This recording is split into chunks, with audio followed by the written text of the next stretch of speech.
He knocked softly, holding a bouquet of slightly wilted flowers and an apology he probably rehearsed 100 times. My niece's boyfriend, the one who had broken her heart just weeks ago, stood at my doorstep with eyes that carried guilt and something else I could not name. I intended to be firm to remind him of the pain he caused.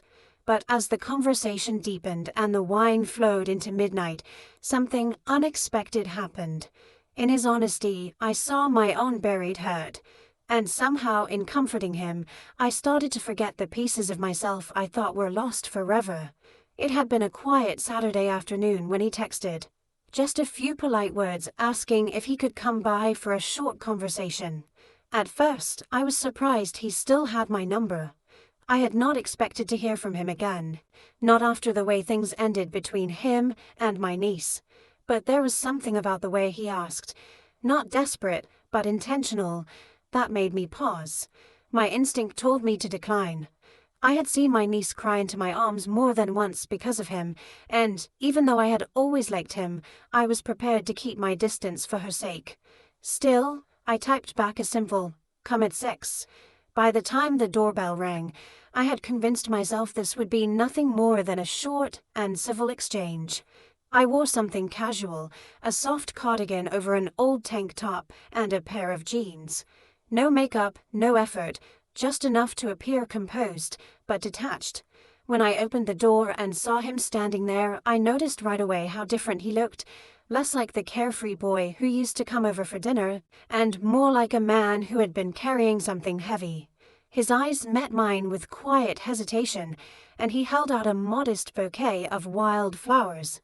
"I know this doesn't fix anything," he said softly, "but I wanted to say, I'm sorry."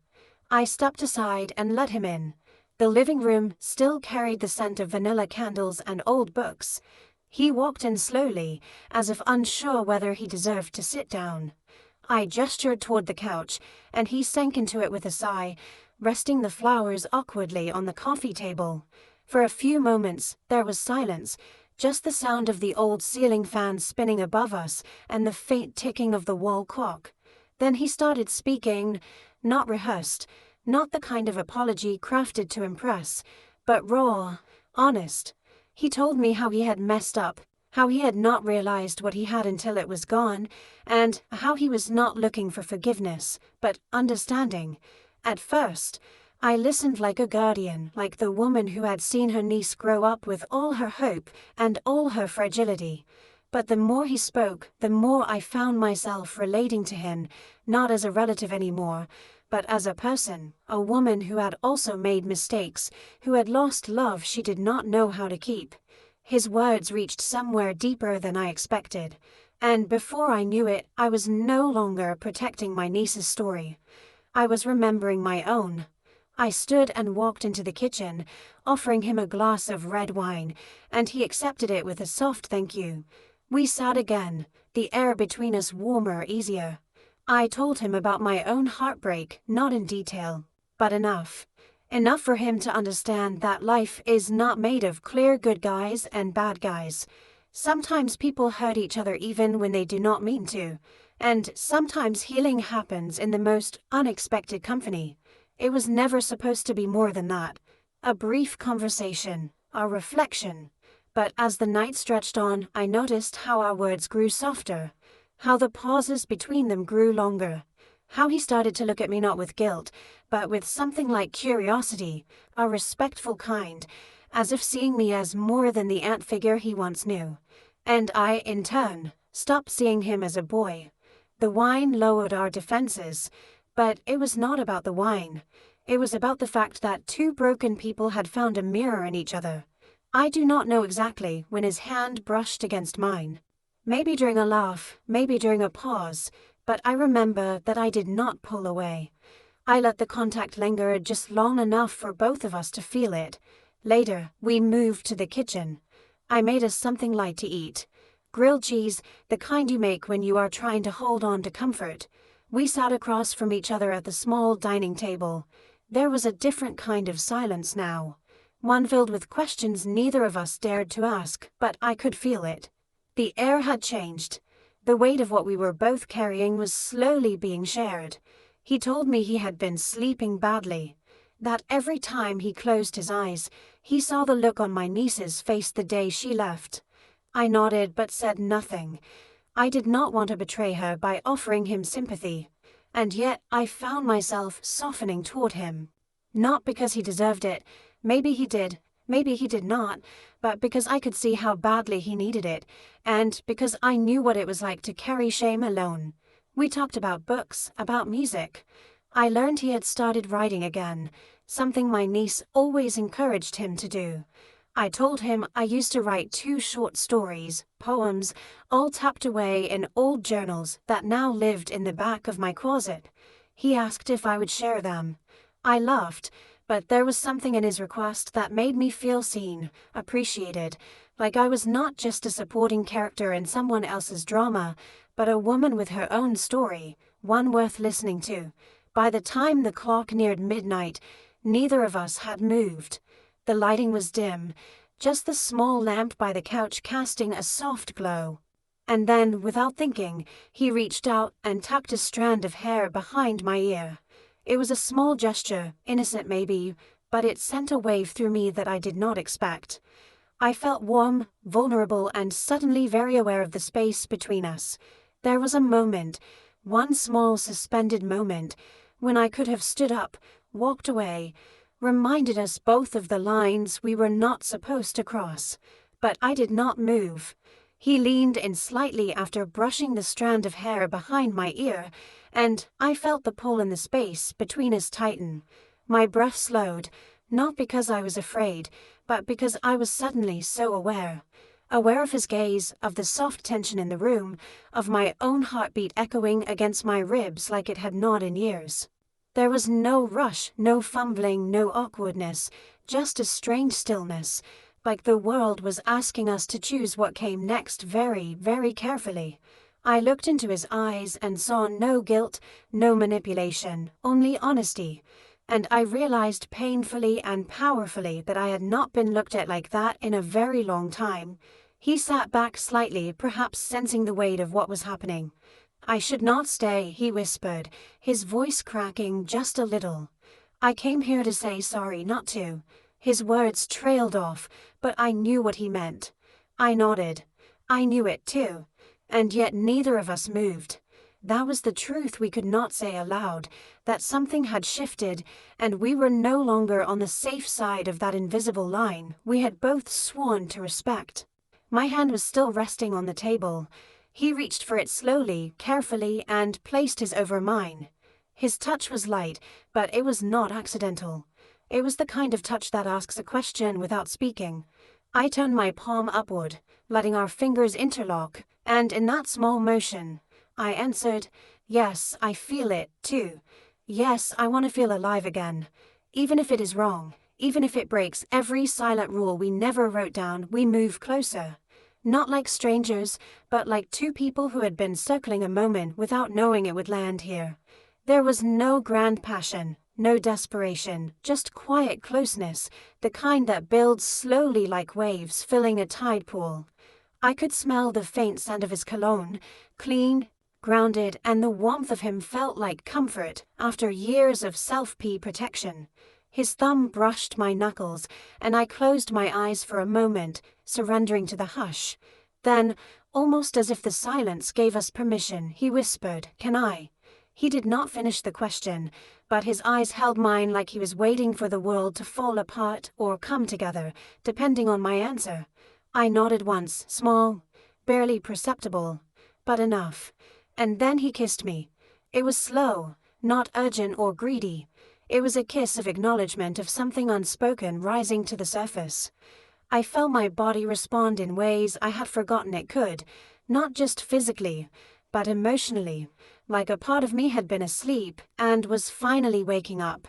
His hand moved to the side of my face, anchoring me in the moment, and I let myself lean in fully. But with every second, I was also fighting something inside.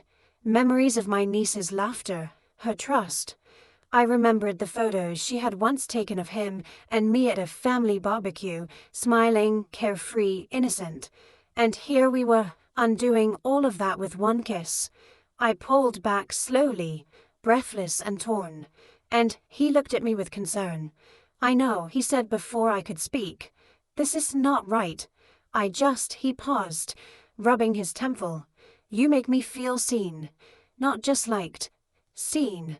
That word pierced through me. Seen. How long had I been invisible to the people around me?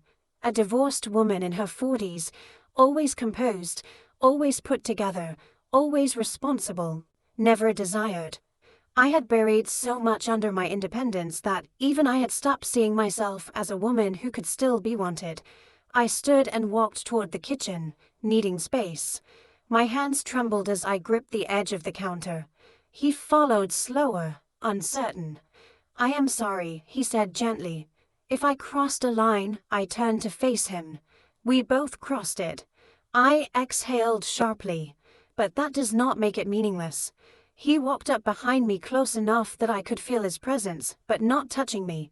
"Then what do we do with this?" he asked. I turned, resting my back against the counter, and looked at him fully. We do not pretend it did not happen, but we also do not let it become something ugly. He nodded slowly, and for a long moment, we just stood there, tangled in guilt, confusion, and something dangerously close to longing. Then his hand reached out again, this time touching my waist, hesitant, but firm. "I do not want to be a mistake," he said quietly. "Not to you." That broke something open in me. I had been the careful one, the protector, the fixer, always managing everyone else's choices, always cleaning up the emotional mess. And here was someone willing to risk being judged just to feel something real. I stepped closer. "You are not a mistake," I whispered. "But we have to be careful." He nodded. "We can be." We spent the rest of the night on the couch, fully clothed, not touching, just talking about life, about regret, about the strange ways people drift apart, and sometimes find their way back to something or someone unexpected. There was no more kissing, no more lines crossed, just connection. And that somehow felt more intimate than anything else. When he finally stood to leave, the clock read 3:12 a.m.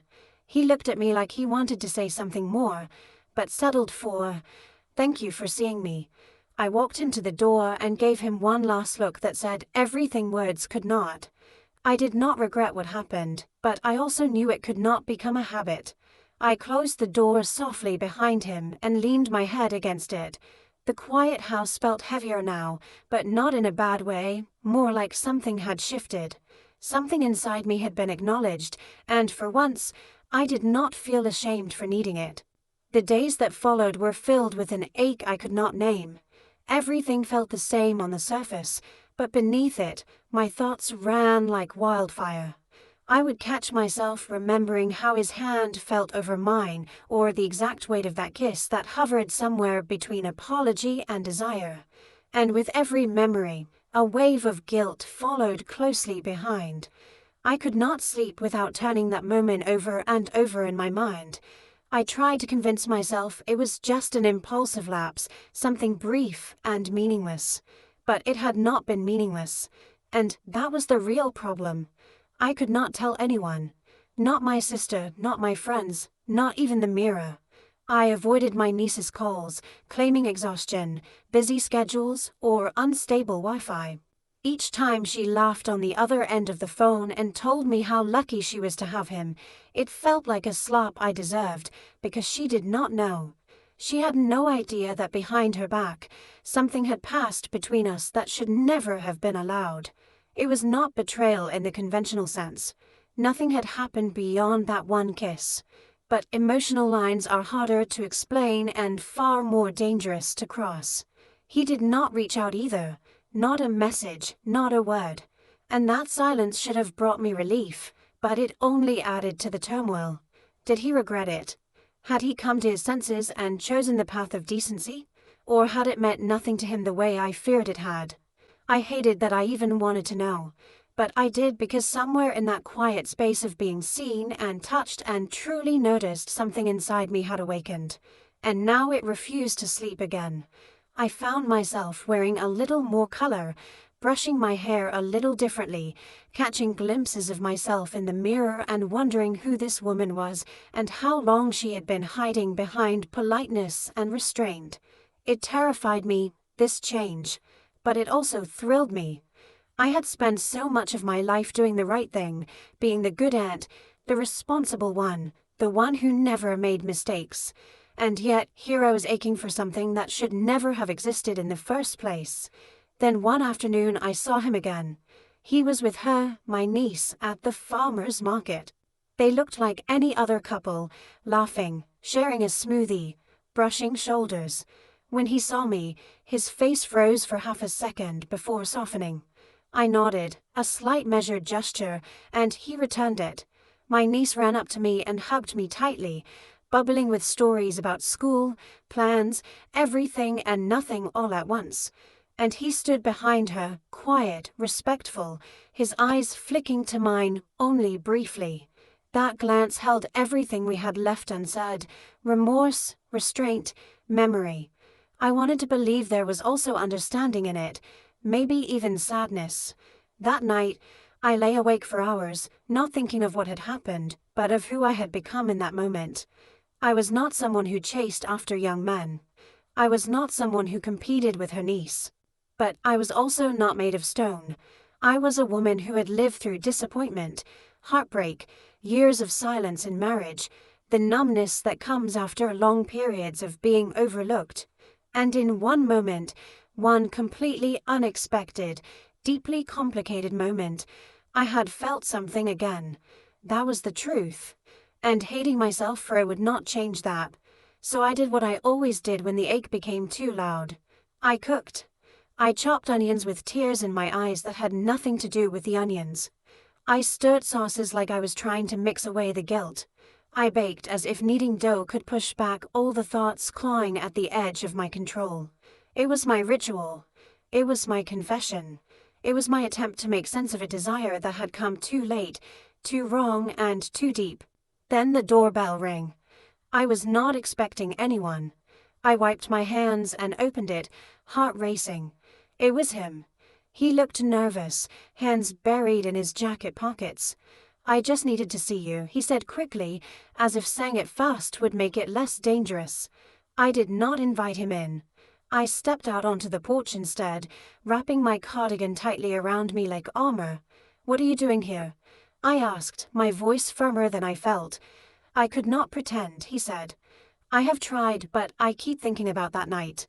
Not because I want more, but because it meant something to me, and I needed you to know that." I swallowed hard. "Do you love her?" I asked. "Yes," he said without hesitation. "But it is different. It is young.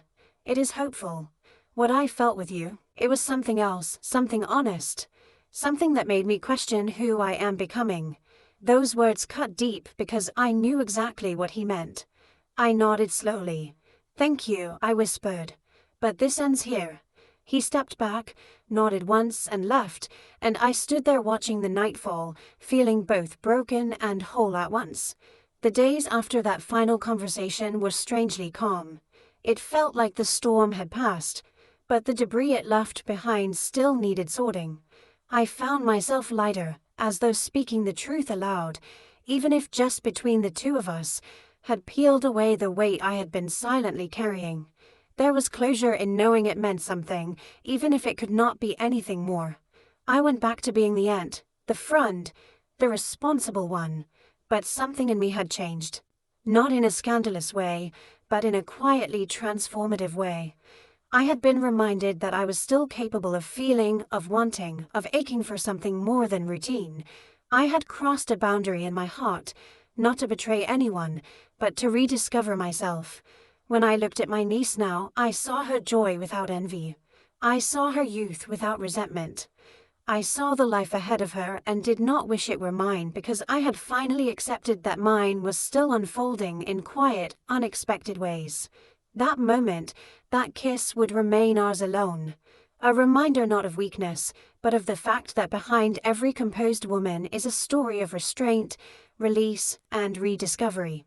And sometimes the deepest kind of healing comes not from holding on, but from knowing exactly when to let go with grace, with gratitude, and with your heart still intact.